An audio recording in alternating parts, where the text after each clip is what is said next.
Welcome to the Banker Lamp. Please enjoy the video. You need edit access and the sheet open, otherwise you cannot change freeze settings.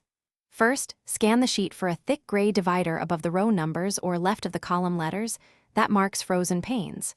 Once you see it, click any cell to ensure the sheet is active. Next, understand whether rows, columns, or both are frozen. This determines which menu options you'll choose. Make sure you are on the standard Google Sheets interface. Mobile apps differ.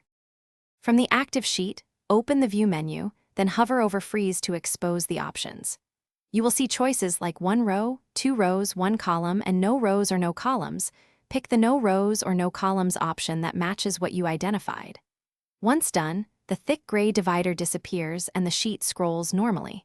If you prefer a direct gesture, click and drag the gray divider back into the top left corner to remove the freeze.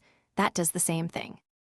After selecting No Rows or No Columns, test by scrolling, you should now move freely through the sheet. If scrolling still feels frozen, confirm you have edit rights, view-only users cannot change freezes, and check for protected ranges that might lock certain rows or columns. If freeze options are grayed out, reload the page and try again.